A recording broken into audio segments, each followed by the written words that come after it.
और प्यारे बच्चों नमस्ते। और मैं हूं मंकेश और आज स्पीकिंग इंग्लिश प्रैक्टिस सेशन का ये सेकेंड सीरीज है जिसमें हम नए नए सेंटेंसेस सीखेंगे। बहुत सारे बच्चे हैं जो कि वे अंग्रेजी में बुक्स पढ़ पाते हैं या नहीं भी पढ़ पाते हैं और उनकी जो मेन जो खामियां होती है ये होती है उन्हें वर्ड समझने में सेंटेंस नहीं बना पाते हैं। तो ये वीडियो आपके लिए बहुत बेहतर होगा क्योंकि इसमें हम नए नए सेंटेंसेस सीखेंगे और नए नए तरीके के सेंटेंसेस को बनाने की कोशिश करेंगे। तो पहला सेंटेंस है, आप यहाँ देखोगे कि यहाँ would you please wake me up at 6 AM, यानी आप मुझे कृपया, क्या आप मुझे 6 बजे सुबह जगा देंगे या प्लीज़ मुझे 6 बजे आप जगा दें। तो would you please wake me up at 6 AM, यानी 6 बजे तक मुझे आप जगा दीजिएगा प्लीज़। तो वुड यू का हम यूज़ करते हैं, कहीं कहीं हम ऑफ़र के लिए भी यूज़ करते हैं और वुड का सजेशन के लिए भी हम यूज़ करते हैं। जनरली ये वुड का प्रयोग हम, ये मॉडल एक्जुलरी वर्ब है और मॉडल एक्जुलरी वर्ब में हमें पता है कि सजेशन के लिए, पॉसिबिलिटी के लिए या हम सुझाव देने या ऑफर के लिए हम करते हैं, प्रोबेबिलिटी के लिए करते हैं। तो यहाँ दिया है would you please wake me up at 6 AM, यानी क्या आप मुझे 6 बजे तक जगा देंगे। यस। और अगला है could you please say that again, यानी प्लीज़ एक बार और कहें। जब हम क्या करते हैं, हम्बली रिक्वेस्ट करते हैं बहुत ही, तो वहाँ कुड का यूज़ करते हैं। जैसे could you please say that again, एक बार फिर कहिए ना, या फिर दोबारा कहिए, लिखते चलना। How much does it cost, यानी इसकी कीमत क्या है, इसकी कीमत क्या है। और उस कपड़े की कीमत क्या थी, तो how much did the cost of that cloth हम बोल सकते हैं। तो हाउ मच ये अनकाउंटेबल नाउन के लिए करते हैं, हाउ मच का यूज अनकाउंटेबल नाउन के लिए। How much does it cost, यानी इसकी कीमत कितनी है, इसकी कीमत कितनी है। अगला जो सेंटेंस है, हाउ मच इज़ इट, या हम चाहें तो हम ऐसे भी बोल सकते हैं, अगर किसी चीज़ की प्राइस पूछना है, किसी चीज़ का रेट पूछना है, तो हम बोल सकते हैं हाउ मच इज़ इट, यानी या कितने का है। तुम्हारी कलम कितने की है, तो how much is your pen. तुम्हारा चप्पल कितने का है, तो how much is your slipper, how much is your slipper. तो ये हम इस तरीके से बोल सकते हैं।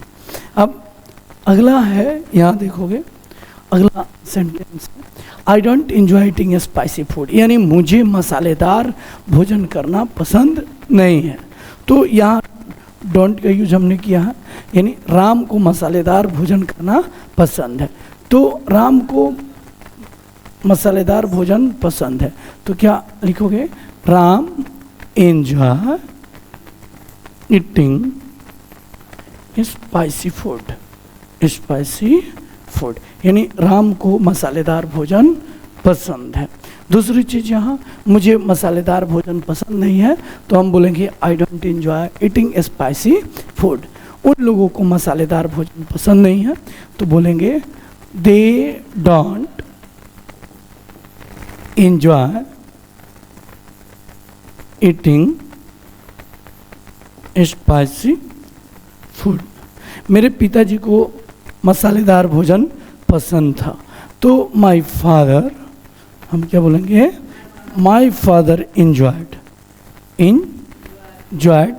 Eating spicy food. यहाँ देखोगे तो enjoyed, यहाँ पास्ट की बात हो रही है, तो my father enjoyed eating spicy food.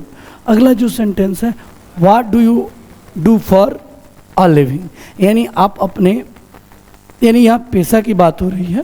What do you do for a living, यानी आप जीने के लिए क्या करते हैं, या अपने, आपका पेशा क्या है, आपका पेशा क्या है। तो यहाँ व्हाट डू यू डू, यानी आप अपने जीवन शैली को चलाने के लिए क्या करते हैं, यानी यहाँ प्रोफेशन की बात हो रही है, तो हम ऐसे भी पूछ सकते हैं what is your profession, what is your profession, यानी आपका पेशा क्या है, या राम जीवन जीने के लिए क्या करता है, या राम क्या करता है, उसकी क्या पेशा है। तो what does Ram do for a living, what does Ram do for living. अगला सेंटेंस देखोगे यहाँ कि I hate crying babies, babies और बेबीज का क्या मतलब होता है, बच्चे, यानी मुझे शोरगुल करने वाले बच्चे से नफरत है। आई हेट, क्या बोलोगे, आई हेट क्राइंग बेबीज, यानी मुझे शोरगुल करने वाले बच्चे पसंद नहीं है। अगला है I love learning new things, यानी मुझे नई नई चीज़ें सीखना पसंद है। तो आई लव, क्या बोलोगे, I love learning new things, यानी मुझे नई नई चीज़ें सीखना पसंद है, मुझे नई नई चीज़ें सीखना पसंद है। राम को नई नई चीज़ें सीखना पसंद था। Ram loved learning new things. मेरे पिताजी नई नई चीज़ें सीखने के लिए मेरे पिताजी को नई नई चीज़ें सीखना पसंद था। तो लिखेंगे my father loved learning new things. उन लोगों को नई चीज़ें सीखने में कोई रुचि नहीं है, तो हम क्या लिख सकते हैं, they don't have interested in learning new things, ऐसे भी हम लिख सकते हैं। या they don't love learning new things, they don't love learning new things, यानी उन लोगों को नई नई चीज़ें सीखना पसंद नहीं है। अब आगे चलते हैं, यहाँ अगला है how long has Ram been in Patna, how long. तो देखो यानी हाउ लॉन्ग का ये ड्यूरेशन की बात हो रही है, यानी राम पटना में कितने दिनों से रह रहा है। हाउ लॉन्ग, तुम्हारे पिताजी पटना में कितने दिनों से रह रहे थे या कितने समय से रह रहे थे। तो हाउ लॉन्ग रह रहे थे, had your father been in Patna, yes. तो हाउ लॉन्ग, हाँ रह रहे थे, यानी तो how long had your father been in Patna, यानी यहाँ हैड का हम प्रयोग कर रहे हैं। तो रेखा कितने दिनों से अंग्रेजी सीख रही है, तो how long has Rekha been learning English, learning English.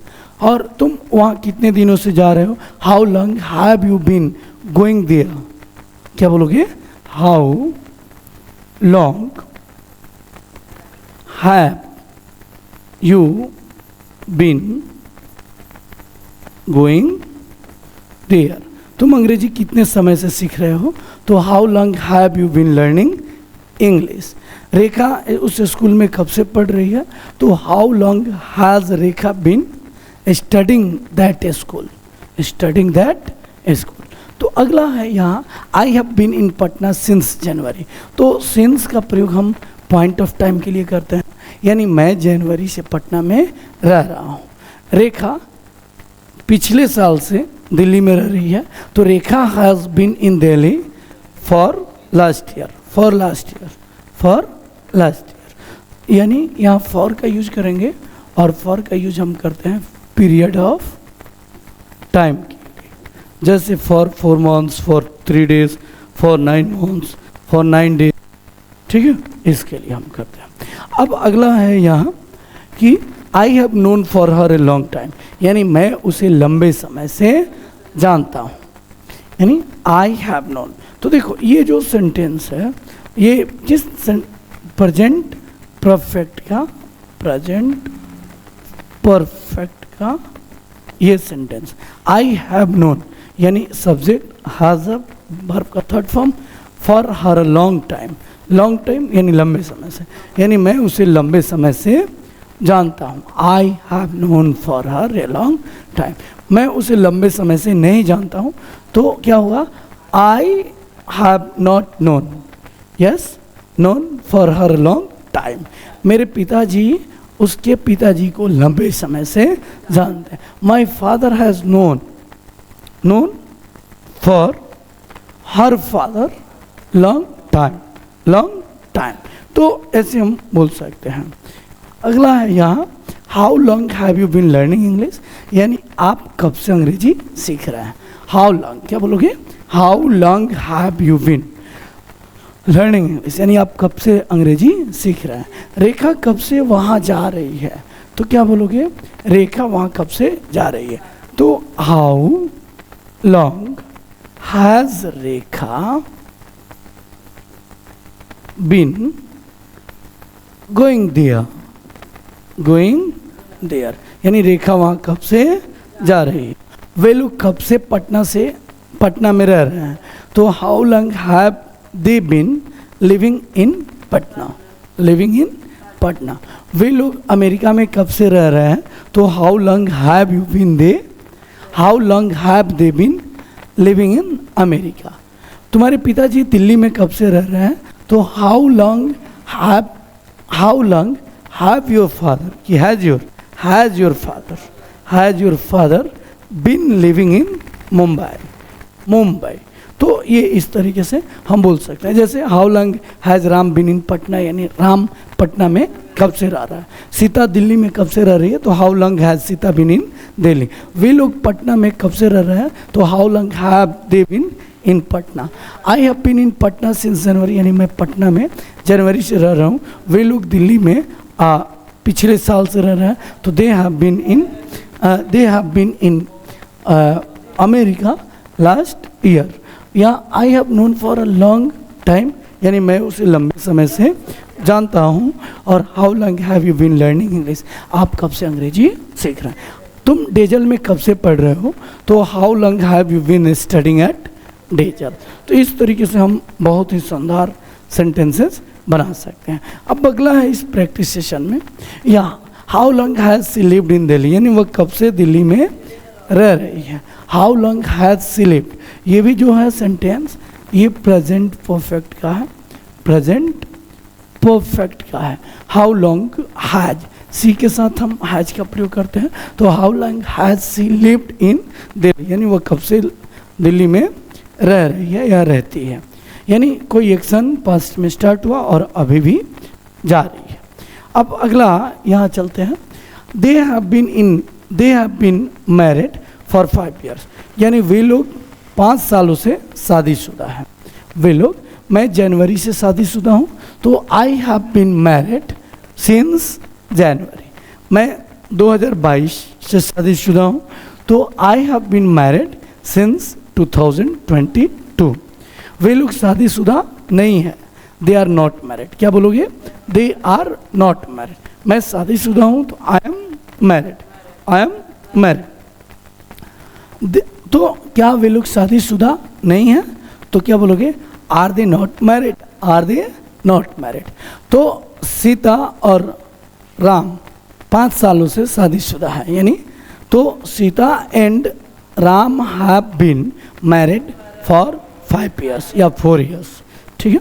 अगला है, सारा स्टार्टेड हर न्यू जॉब, यानी सारा ने अपनी नई जॉब की शुरुआत की 3 week एगो, यानी 3 सप्ताह पहले। यानी सारा ने 3 सप्ताह पहले अपना जॉब शुरू की। वे लोग 4 सप्ताह पहले यहाँ से चले गए, यानी they went from here 4 weeks एगो। यस, मैंने 3 सप्ताह पहले नए बैच की शुरुआत की, तो I started a new batch 3 weeks एगो। क्या बोलोगे, 3 weeks एगो। अगला है यहाँ देखोगे, life was very different 100 years एगो, यानी 100 साल पहले। यहाँ क्या है, 100 years एगो, 2 years एगो, 5 years एगो, 3 days एगो, 3 hours एगो, 3 घंटा पहले। तो लाइफ वॉज वेरी डिफरेंट, यानी जीवन बहुत अलग था। 100 years एगो, 100 साल पहले, यानी 100 साल पहले जीवन बहुत अलग था। यहाँ आई फर्स्ट मेट शिव 2 years एगो, यानी मैं पहली बार 2 साल पहले शिव से मिला। यस, या मैं पहली बार 2 साल पहले शिव से मिला। आई फर्स्ट मेट, क्या बोलोगे, आई फर्स्ट मेट। ये V2 है, यानी प्रधानमंत्री मोदी पहली बार अमेरिका के प्रधानमंत्री से 2014 में मिले। तो तो the prime minister of India Modi first met to the president of America in 2014 और मैं पहली बार मंकेश सर से अप्रैल में मिला। तो क्या बोलोगे? आई फर्स्ट मेट मंकेश सर इन अप्रैल। मैं पहली बार 3 सप्ताह पहले कुचाई कोट में एक कोचिंग की शुरुआत की। तो I started a new coaching institute at Kuchaikot 3 weeks एगो। तो हम ऐसे लाजवाब सेंटेंसेस बना सकते हैं। अगला है there was a fire at the hotel last week, यानी there was a fire at the hotel, यानी पिछले सप्ताह होटल में आग लगी थी। देयर वाज अ फायर, क्या बोलोगे? There was a fire at the hotel last week. पिछले साल जनवरी में पटना के पाल होटल में आग लगी थी। तो क्या बोलोगे? There was a fire at the Pal hotel in Patna last year, यानी ऐसे बोल सकते हैं there was a fire at Pal hotel in Patna last year, यानी पिछले साल पाल होटल जो कि पटना में था वहाँ आग लगी थी। अगला है I was born in Patna in 2000, मेरा जन्म 2000 में हुआ था और कहाँ? पटना में। तो महात्मा गांधी का जन्म 1869 को गुजरात के पोरबंदर नामक जगह पर हुआ था। तो Mahatma Gandhi was born at Porbandar in Gujarat in 1869। तो देखो इस तरीके से हम राइटिंग स्किल्स बेहतर कर सकते हैं और बहुत ही लाजवाब एक सेंटेंसेस पर हम बेहतर से बेहतर सेंटेंसेस क्लियर कर सकते हैं। तो यहाँ महात्मा गांधी, एपीजे अब्दुल कलाम का जन्म 1931 में हुआ था। तो APJ Abdul Kalam was born in 1931। तो इस तरीके से अब अगला जो सेंटेंस है यहाँ, the telephone was invented by Alexander Bell in 1876, यानी टेलीफोन का आविष्कार 1876 में अलेक्जेंडर बेल के द्वारा किया गया था। अलेक्जेंडर। कंप्यूटर की खोज 1867 में, यानी 1867 में चार्ल्स बैबेज के द्वारा किया गया था। तो computer was invented by Charles Babbage in 1867। Clear है? 1867। तो हम जितना प्रैक्टिस करेंगे हमें उतना ही ज़्यादा से ज़्यादा क्या मिलेंगे? नए नए सेंटेंसेस मिलेंगे। अगला है we weren't invited to the party last week, यानी हम लोग को पिछले सप्ताह पार्टी में आमंत्रित नहीं किया गया था। वी वरंट, वेर नॉट को वरंट पढ़ते हैं, यानी we weren't invited. Invite means आमंत्रित करना। तो we weren't invited to the party last week, यानी पिछले सप्ताह हम लोग को पार्टी आमंत्रित नहीं किया गया था। The room was cleaned yesterday, यानी रूम को पिछले सप्ताह साफ, यस्टरडे मीन्स बीते हुए, तो रूम की सफाई कल की गई थी, या रूम की सफाई की गई थी, या कल रूम साफ किया गया था। तो the room was cleaned yesterday, कल घर का पेंट किया गया था। तो the house was painted yesterday. अगला है the bridge was built 10 years एगो, यानी पुल का निर्माण 10 साल पहले हुआ था। द ब्रिज, यहाँ क्या लिखा है? The bridge was built. तो यहाँ वर्ब का थर्ड फॉर्म है, यहाँ भी वर्ब का थर्ड फॉर्म, और ये भी वर्ब का थर्ड फॉर्म। तो ये पैसिव सेंटेंस है और बहुत ज़्यादा पैसिव सेंटेंस का हम यूज करते हैं स्पोकन में और राइटिंग स्कूल्स में। तो the bridge was built 10 years एगो, यानी 10 साल पहले पुल का निर्माण किया गया था। और 500 साल पहले ताजमहल का निर्माण किया गया था। तो the Taj Mahal was built 500 years एगो। 500 years एगो। पटना का गोलघर 18th century में निर्माण किया गया था। तो the Golghar of Patna was built in 18th century. 18th century. अगला है keep your hand on the wound until the bleeding stop, यानी अपने हाथ घाव पर तब तक रखो जब तक ब्लीडिंग स्टॉप ना हो जाए, यानी खून का बहना न रुक जाए। तो आज का सेंटेंस ऐसे हम लोग शानदार सेंटेंसेस पर बेहतर से बेहतर नए सेंटेंसेस बनाना सीखें, और आप कोशिश करें बोलने की, आप कोशिश करें बात करने की, जिससे आप इंग्लिश बहुत बेहतर हो। Thank you. जय हिंद।